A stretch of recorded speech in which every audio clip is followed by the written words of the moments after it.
Welcome. My name is Tracy Stevens, and this is the Healing Point podcast.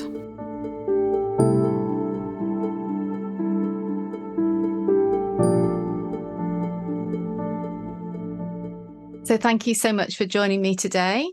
And I'm going to hand over to you. What is it that you'd like to explore today with me? Well, I've had chronic low back issues for a handful of years. I've been practicing as a massage therapist for almost 20 years. So I know anatomy very well. So I know exactly what's happening physically. So go for therapy myself, but I know there's more to it. I know there's something there that I'm not reaching through physical therapy. And I've been contemplating and researching and philosophizing myself about my roots and where it could come from, but I feel a little blocked, literally blocked on that. So, yeah. Okay, brilliant. Okay, well, let's dive into that then.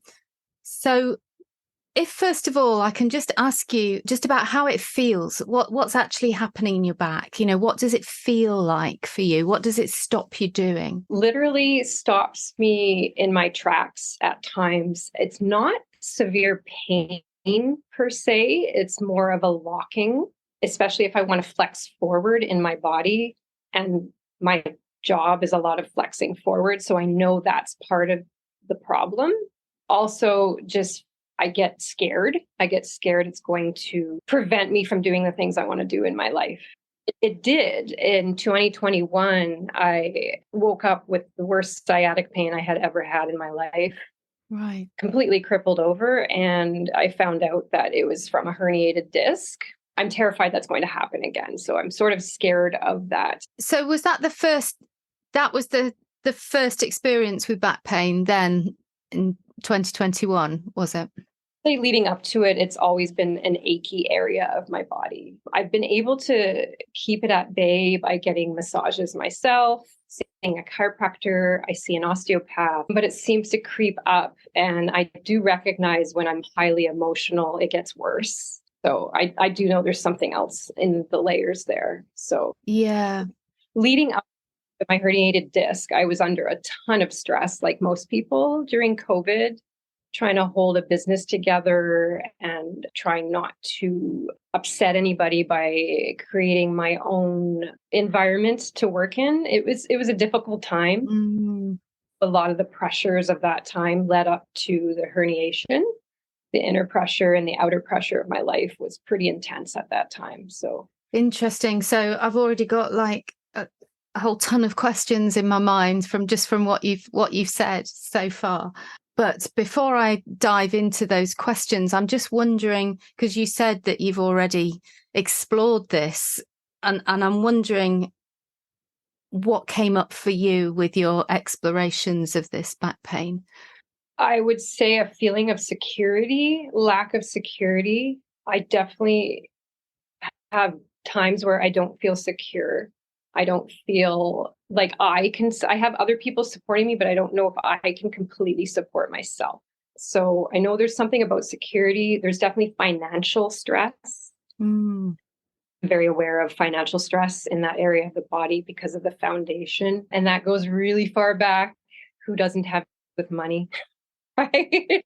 Yeah. So there's definitely like a support foundation thing. And I have a feeling it's rooted in my upbringing, but I'm not 100% sure. So, well, you've hit the nail on the head in terms of the words you use there, in terms of support. I always think of the back as it's supporting us in our life, isn't it? Supporting us in our upright activities, supporting us in our ability to walk through the world with confidence and act and move.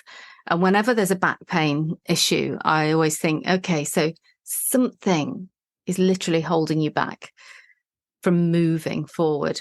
And you said something quite interesting at the beginning where you said you notice it when you're leaning over at work. Yes. So flexing is more uncomfortable for you. Flexing and twisting, especially bending in an uncompromised position. So when I don't feel secure to move, I don't want to move. You're laughing at the words that are coming up are just, yeah. My gosh. I'm getting warm. Yeah. So I want to ask you about your relationship to work and your relationship to moving. Well, let's start with your work, because you're noticing it most when you're working and you're leaning forward and you're doing massage work and all the other work that you do. How do you feel about your work? Mixed feelings. I really do love what I do. I love this environment that I've created. I work for myself now. I have my own space. I have my own hours. I love that flexibility.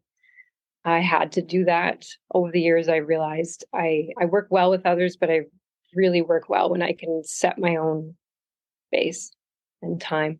So that I like the flexibility of being able to do that.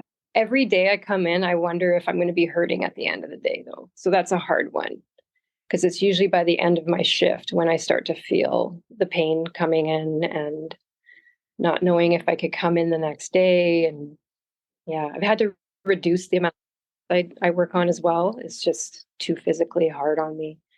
And so I'm scared. I'm scared to give up this career because I do enjoy it, but I also know it's hurting my body on certain levels. So, Well, maybe it's not hurting your body, but the thoughts about it might be hurting your body. that's a good point. Because, and I'm just going to dig a little bit here now. I mean, I've also come from that background where you're working one-to-one with people. And I loved that. I loved working with people. Mm-hmm. But the work itself is giving all the time. Yes. There isn't always a lot of time. There wasn't always a lot of time left for me. And so there was an exhaustion to doing the work. And I just wondered if that resonated with you.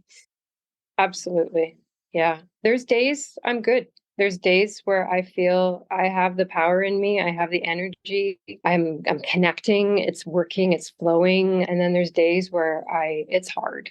I come in and I'm like, I'm not in a happy mood, and I got to be all, hey, uplifting other, and that's okay. I know that's my work, but it can be energetically, it can be quite exhausting some days. Yeah, exactly. And that's what I was wondering when we were talking about it, because we have so much to give, but there is a limit. There's an imbalance that can creep in with this sort of work. Well, with any sort of work, we can get imbalanced in our work and rest and play parts of our life. And I just wondered if you could do something else, anything at all in the whole world, what might you be doing? Or what do you dream about? I do have dreams. Scared to go there. I'm very creative. I love art. I love working with my hands. That's what drew me to massage therapy, is working with my hands. I'm terrified to go down that road. I was in school for art before massage therapy, and I quit because I didn't feel like there was enough security, hence security again. I was scared of that path. And I'm older now, and I'm thinking, do I start all over again? Do I go back to school? Like, I'm not sure. So I dream about being creative. I don't know if it needs to be a career. I do create crafts. I do play around and create in my own home, but I don't share it. I'm scared to share my art. Okay. But that's my first passion. That's my first desire. That's what I dream about every day, is just being creative. So would it make sense to you that somewhere deep inside, every time you're going to work, despite enjoying it, it's maybe a 5 out of a 10 in terms of enjoyment, and you're being pulled towards doing, moving towards your passion? Yes. Which brings me on to the other point about moving that we mentioned. And you've already mentioned fear a few times. I have a lot of fear. Okay.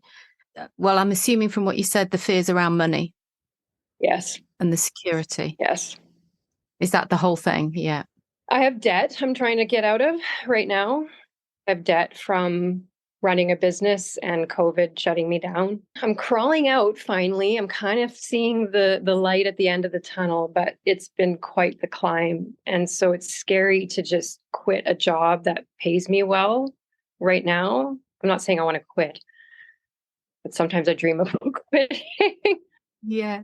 I care it, but it's not my passion. It's not I love anatomy and I love people and I love energy and I love all this work. It's fascinating, but I dream about being creative. I do. I dream about it all the time. Yeah. So it feels to me that's your soul urge coming through. That's what your inner being is sort of saying to you. That's where I want to be. That's where I want to go. But then there's the fear of this insecurity and the fear of what if I don't make enough money? What if everything collapses? Which relates to the back, of course, not the bank. It relates to the back. What if it collapses because it collapsed before, didn't it? Yeah. Yeah, it did. It collapsed pretty bad. I took 6.5 months off work. Yeah. I was in heavy therapy and I worked really hard and not hard. I worked diligently, passionately. I wanted to get better and I did. I got stronger and I healed and I was able to come back to work. But there's always this floating, all you want to do is be in a beautiful room creating. Yeah. Always in the back of my mind. Wow. Yeah.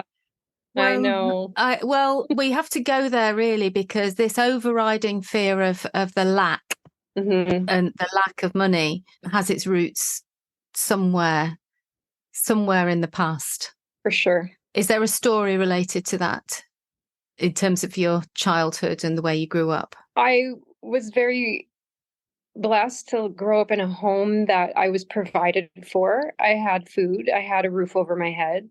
My father was at work all the time, but I didn't see my father because of that. Not very much. My mother couldn't work. She's a lot. If I dig into that, very, very mentally and physically ill since I was a child.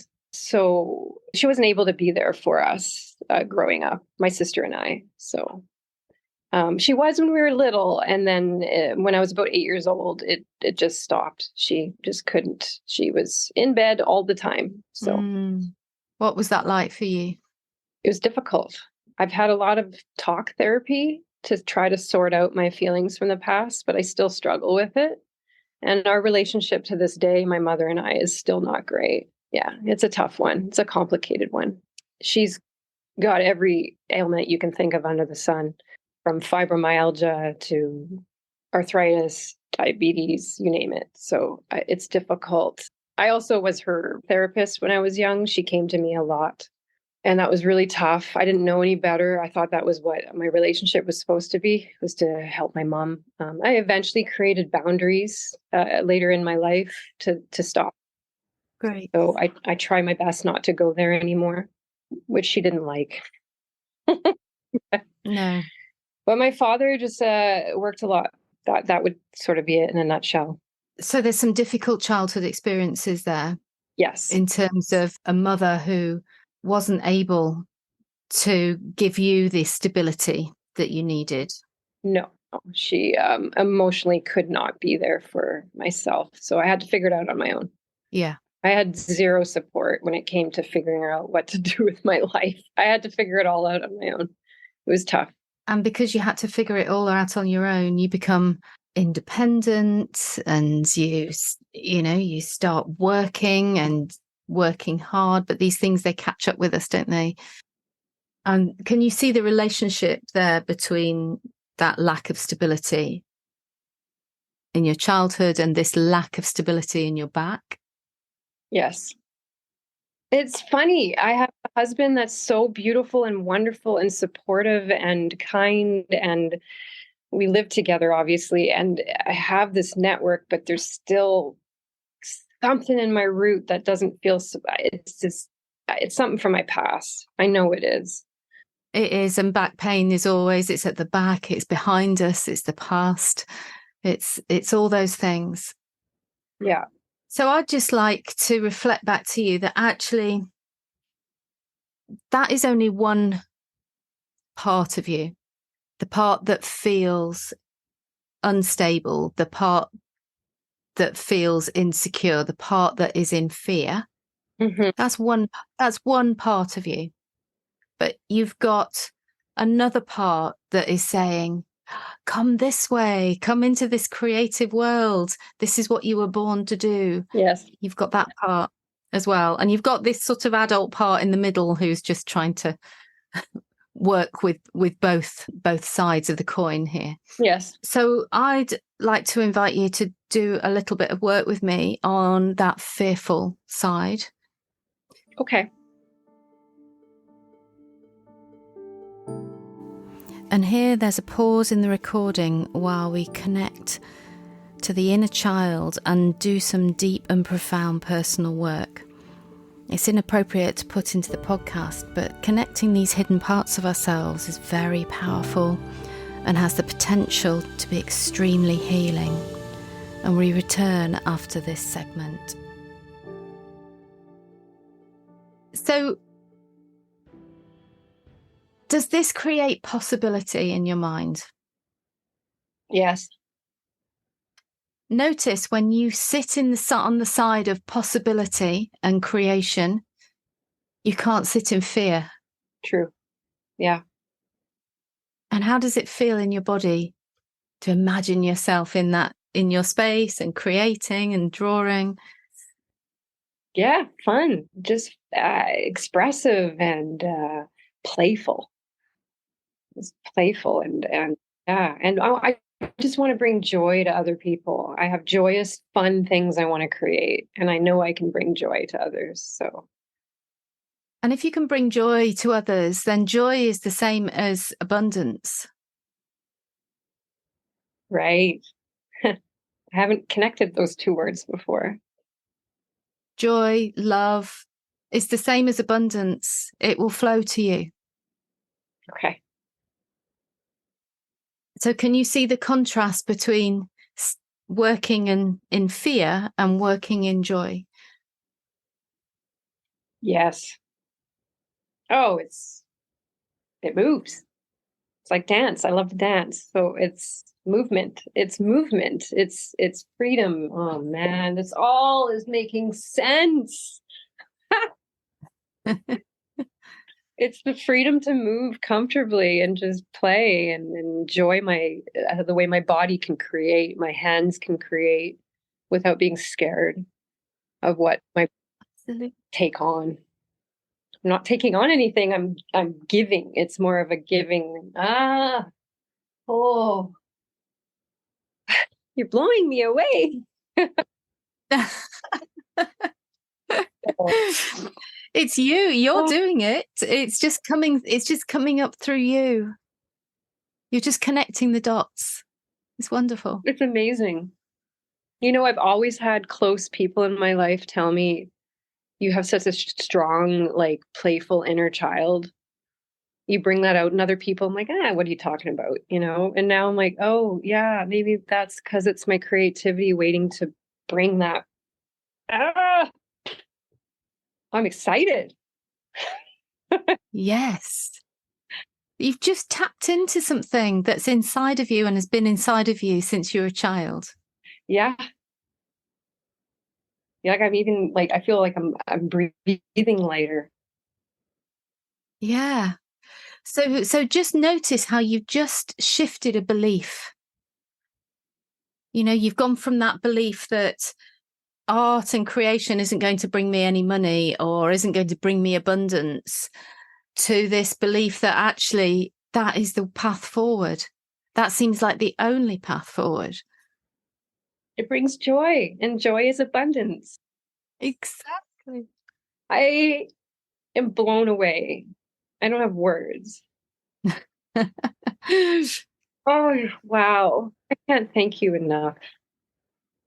It's fine. Thank you very much. It's all there waiting to come through. Oh, wow. So just in summary, then we can, I'm assuming you can now see that the back pain is related to the tension and the fear of stepping into this new version of you. Yes. And kidneys. I know I've studied acupuncture. I love traditional Chinese medicine, by the way. I work with the acupoints. They're beautiful. Kidneys are right there. Exactly. When you've got a gift and you're not sharing it, you're doing the world a disservice, because you've been given a gift and there are people waiting to receive it. That's a beautiful point. So you're depriving them all the time that you're not doing what you were sent here to do, what you are here to do. You're depriving all those people that are waiting for you to teach them, to do classes with, in whatever way, that works for you. They're all waiting. Cool. That's really cool. That's a thought. I haven't thought of that. So, that being held back. Yes. You can now let it go poof and go forward into, you can accelerate. And twist and be comfortable in my body. Oh. Exactly. You're comfortable in your body when you're comfortable being you and doing the things that you came here to do. Oh, that makes so much sense. I love dance, so it resonates with dance. And when I dance, I feel that and I haven't been dancing because I've been feeling too rigid. I'm like, oh, I can't move how I normally move because of the rigidity. But now I feel like I could probably go home and dance. Yes. And play. Please do. Oh, dancing. I can dance for hours. It's so freeing. Yeah. Brilliant. Oh, Brilliant. Yes. Oh man. I keep making these noises, but my mind and my body are just flabbergasted right now. Well, I want to leave you in that place of joy that isn't just washing over you right now. So thank you so much. Thank you. I'm just blown away.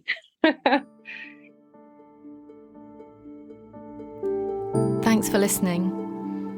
If you enjoyed this, you'll find a lot more content on my Instagram account at thehealingpoint._. If you have a question you'd like to explore and are willing to take part in the podcast, you'll find all the information you need on my website, which is www.tracystevens.org/podcast. Thanks and see you soon.